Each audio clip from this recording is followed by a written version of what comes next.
이름하여 너의 청와대가 걱정돼. 네. 근데 사실 차기 정부는 청와대가 아닌데 뭐 그냥 편의상 이렇게 부르겠습니다. 서로를 위한 진심 어린 조언이 필요합니다. 서로가 서로를 바라보면서 너의 청와대 이게 문제다 생각하는 것을 한 단어로 적어주시면 되겠습니다. 지금 바로 자, 지금 바로 적어주시기 적어주세요. 바랍니다. 예. 확인해 보겠습니다. 하나, 둘, 셋. 네. 박정너와 하산입니다. 하산 어떤 의미입니까? 네, 제가 먼저 말씀을 좀 드릴까요? 네. 문재인 대통령이 2007년도 당시 대통령 비서실장으로 취임했을 때 이런 얘기를 한 적이 있습니다. 참여정부의 하산은 없다. 끝없이 위를 향해 오르다가 임기 마지막 날 마침내 멈춰선 정상이 우리가 가야 할 코스다. 그리고 이제 정권이 교체가 됐죠, 그 당시. 그러니까 지금도 임기 마지막에 하산이라는 건 산을 오르면 자연스럽게 내리막길이 있는 건데 네. 내리막길을 내려오기보다는 마지막 5월 9일 순간까지 문재인 대통령과 청와대가 해왔던 길을 쭉 직진하는 모습이 좀 강하지 않은가 이런 생각이 들기도 합니다. 산의 비유를 한 것은 산은 결국 오름과 내림이 있는 게 순리에 해당되는 내용이라고 생각이 되는데요. 네. 얼마 전에 있었던 인선에 대한 갈등 문제도 결국은 감사원이 문재인 대통령의 얘기와 좀 다른 결의 얘기들을 쏟아내지 않았습니까? 네. 그러니까 하산을 하게 되는 문재인 정부에 대해서 여전히 정권 교체에 대한 국민들의 선택이 있었기 때문에 네. 그 내리막길에 대한 부분들을 고민하면서 순리에 대한 측면들을 조금 더 고민해 준다면 알겠습니다. 국민통합정신이 위원장님, 거다 생각합니다. 이번에 그 회동의 분위기가 너무 좋았다고 하는데 좋았어요. 불만이 가득하네요. 아니, 너무 좋았고요. 네. 그래서 이제 마지막 하산길이 조금 더 국민들에게 평안하게 다가섰으면 좋겠다는 생각도 있기 때문에 항상 동전의 양면을 바라봐야 되는 것처럼 네. 오르막과 내리막을 같이 봤으면 좋겠다는 생각이 겸허하게 받아들여라. 야, 의견 차이가 아예 없었다 그랬거든요. 근데 불만이 많아. 불만이 많은 것 같아. 네. 예, 예. 하산 이야기가 나왔으니까 뭐 자연스럽게 이 질문이 좀 들어가야 될 것 같습니다. 영부인 김정숙 여사 네네. 옷 관련해 가지고 의혹 제기가 지금 계속되는 것 같습니다. 지금 뭐 브로치 하나가 뭐 2억이 넘는다. 그리고 청와대 특갈비로 옷을 산 것 아니냐. 뭐 이런 의혹 제기가 계속되고 있는데 청와대는 오늘 브로치는 명품이 아니고 의류 구입은 모두 사비로 했다. 네. 이런 입장을 밝혔습니다. 여기에 대해서 어떤 입장을 갖고 계십니까? 일단은 아마 제가 보기에는 뭐 논두렁 시즌 2가 시작된 게 아닌가. 네. 그러니까 쉽게 얘기하면 근거 없는 어떤 마타도로 망신 주기를 하는 건데요. 지금 뭐 그 브로치에 대해서는 회사에서 밝혔습니다. 우리 제품 아니다라고 밝혔기 때문에. 그 명품사가 그렇죠. 네. 아니다 밝혔기 때문에 일단은 해명은 된 것 같고요. 지금 특활비 얘기를 말씀하시는데 사실은 이제 박근혜 전 대통령 같은 경우에는 청와대 특활비를 쓴 게 문제가 된 게 아니고 그건 문제가 안 됩니다. 네. 자체적인 걸 쓰는 거니까 국정원의 특활비를 상납받은 게 문제가 된 거예요. 다른 데 배정된 특활비를 36억 정도 매 정기적으로 이제 상납을 받았었기 때문에 문제가 되는 거거든요. 네. 그래서 지금 특활비를 그렇게까지 쓴 게 문제가 됐었는데 그걸로 뭐 옷을 사거나 이거는 제가 보기에 뭐 그런 일은 있을 수 없었다라고 네. 보고요. 그다음에 사비를 그러면 쓴 거에 대해서 공개하라. 그럼 개인적으로 뭐 옷을 얼마 쓴 거를 공개할 의무가 있습니까? 그렇지 않거든요. 네. 그러니까 그거를 지금 보니까 뭐 네티즌들이 옷은 얼마 갖고 갔고 이런 걸 얼마고 얘기하는데 사실은 뭐 비슷하게 요즘 보면은 저희 집사람도 보면 가방을 많이 만들거든요. 순수 만드는 것도 굉장히 많습니다. 소품들도 있기 때문에 그런 걸 가지고 뭐 다 공개해라. 특활비로 썼을 것이다.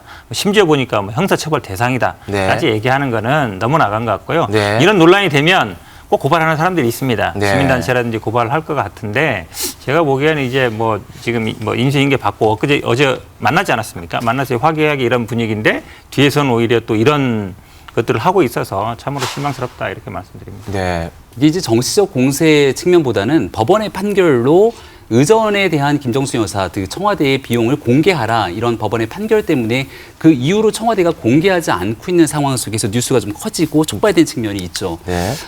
이게 왜 문재인 정부에서 문제가 되는 거 하니 의도적인 내용이라기보다는 2017년도 처음 취임했을 때 문재인 대통령 특수활동비라는 게 때로는 사적 비용과 공적 비용이 섞여 있을 수 있거든요. 네. 그래서 대통령이 했던 얘기가 청와대 내에서 관저의 치약과 칫솔, 개인적인 비용에 대해서는 특수활동비 등 쓰지 않고 이거 다 개인 비용으로 처리하겠다라고 얘기를 했던 게 문재인 정부의 시작이었습니다. 네. 그러다 보니 임기가 끝나고 나는 시점 속에서 의상비나 굉장히 과도하게 보일 수 있는 사치품 등에 대한 의혹들이 제기가 되고 나니 이거 투명하게 공개하는 게 이렇게 어려운 일이야? 라는 여론들이 형성됐고 여기에 대한 답을 좀 하면 좋겠는데 오늘 부대변인이 이게 다 사비로 구입한 거다라고 끝내버리니까 네. 각종 의혹들은 계속 꼬리에 꼬리를 무는 상황이 아닌가 싶습니다. 네. 이게 근본적인 문제가요. 이 특활비가 사실은 1조 가까이 됩니다.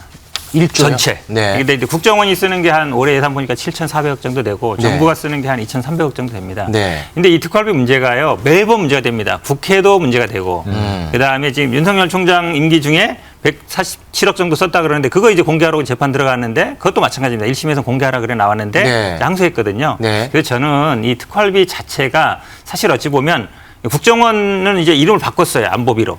근데 그것도 이제 어찌 보면 이제 특활비라고 자꾸 그러니까 우리는 좀 다르다. 이렇게 이제 이름을 바꾼 건데. 네네.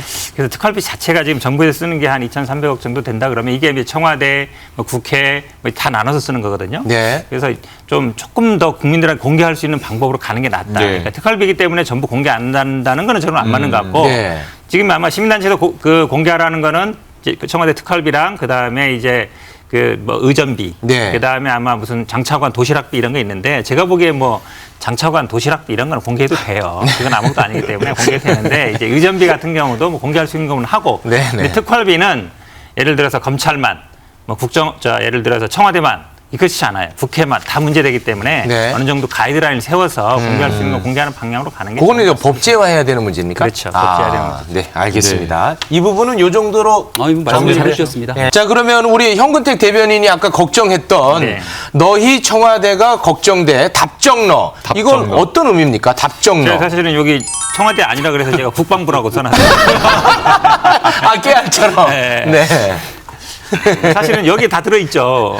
청와대를 이제 국방부로 이전한다 그러는데 그건 이미 정해놨단 말이죠. 아. 이미 정해놨잖아요. 그것도 한 일주일 만에. 음. 어쨌든 뭐 그전부터 검토했다 그러지만 아는 건 없어요. 원래는 광화문 가기로 했으니까 한 5일, 6일 만에 결정을 했는데 사실은 그 결정하는 게 너무 졸속 아니냐. 사실은 뭐 정권 교체기에 안보 공백이 있을 수도 있고 실제로 북한이 또 미사일 ICBM을 쏘기도 했고요. 그다음에 핵실험할 수도 있는 것이고 그런 상황에서 국방부를 밀어내고 그 자리 들어간다. 국방부는 또 합참으로 가고 하참은 또 딴 데로 가고 그거에 대해서 국민들이 불안해하는 거거든요. 네. 그러니까 소통 좋습니다. 브리핑하는 거 좋은데 그 결정하기까지 과정 그거를 국민들한테 좀 공개하고 합리적으로 납득할 수 있는 그런 방식으로 해달라. 그래서 저는 계속 뭐 소통 얘기하고 뭐 통합 얘기하지만 그 궁극적인 주체는 그 결정 과정이 중요한데 저는 네. 가장 중요하게 보는 게 우리 김병민 위원장 같은 분들이 네. 그거 졸속으로 하면 안 된다. 문제 있다. 가까운 분들이 그런 얘기를 해줘야 되거든요. 아, 그럼 날라가죠. 아니 근데 국민 여론이 대부분 이것 때문에 지지율이라기보다는 기대치도 떨어지고 네네. 이거 반대 여론이 항상 과반 넘잖아요. 네. 그런 거를 사실은 옆에서 얘기해 줘야 되는데 다들 방송 나오시는 분이나 그 인수위나 가까우신 분들 보면 네. 아니 왜 우리 그 소통 열심히 하고 있는데 왜 안 한다고 하느냐 자꾸 이러세요. 말씀하셨어요? 아, 너무 가혹하시네요. 그래서 좀 옆에 핵관이시니까 네. 좀 지간을 해주세요. 좀. 네, 위원장님. 말씀하셨어요?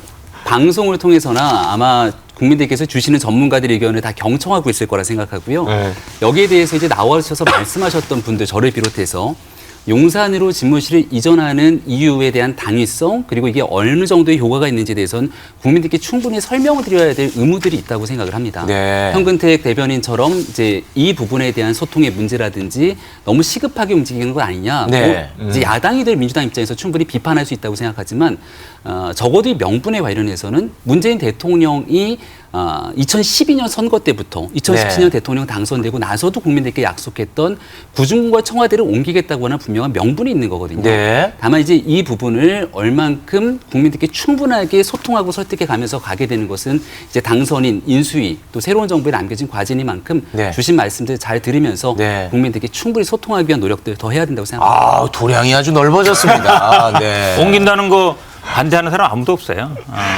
자, 오늘 발표된 국민들한테 소통하면서 하는 얘기죠. 알겠습니다. 우리 위원장님. 네. 요거는 조금 따끔할 수가 있는데 인수위 얘기가 나왔으니까 요걸 좀 한번 여쭤보고 싶습니다. 그 인수위원의 갑질 논란이 지금 일고 있습니다. 인수위원 중에 한 명이 업무 보고하러 온 공무원한테 자기 방송 안 봤다고 호통을 치고 그리고 뭐 정신교육을 시켰다. 뭐 이런 이제 폭로성 발언들이 지금 계속 나오고 있습니다. 요거는 조금 심각하게 받아들여야 될 것 같은데 어떻습니까? 저도 보도를 통해서 확인을 했는데요. 네. 그러니까 인수위에는 인수위원, 법정으로 정해진 위원이 있고요. 네. 전문위원이 있고 실무위원이 있습니다. 이제 인수위원 내에 있는 아마 실무위원인 것 같은데 해촉되는 절차를 거치고 난 다음 나와서 이제 여러 가지 말들을 아마 언론에 얘기를 하고 있는 것 같은데요. 네. 정확한 진실의 사실관계는 필요해 보입니다만은 네. 그래도 이렇게 언론이 보도되면서 문제가 제기되고 있는 것 자체만으로도 인수위원회 활동에 대해서 국민들께 눈살을 찌푸릴 수 있는 상황이 올 수 있다 이렇게 생각하고요. 네. 앞서 설명드렸지만 이런 모든 내용들이 합쳐서 인수위에 대한 평가로 이어질 수 있거든요. 네. 하지만 아직 남은 기간들이 많기 때문에 국민들 보시기에 조금이라도 부족한 내용들 없도록 정신 바짝 차려야 되는 계기로 좀 삼았으면 좋겠다는 생각입니다. 네.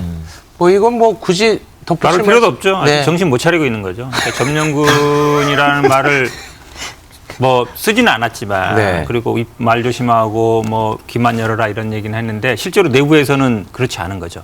밖에서 비치는 건 그렇지 않지, 다르게 보이고 있지만 그래서 인수위라는 거는 무슨 뭐 힘을 쓰는 자리가 아니고요. 인수인계를 잘 받는 자리입니다.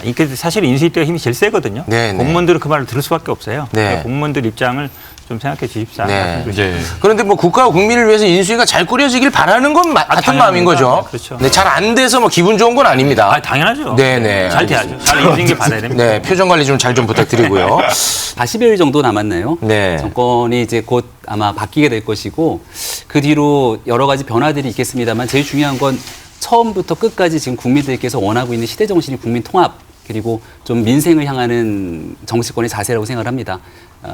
민주당과 국민의힘 바라보는 자세가 전혀 틀리지 않을 거라고 생각하고 여기서 함께 의기투합하는 모습을 잘 보였으면 좋겠습니다. 네. 자, 늦은 시간 나와주신 두 분 고맙습니다. 네, 고맙습니다. 고맙습니다. 고맙습니다.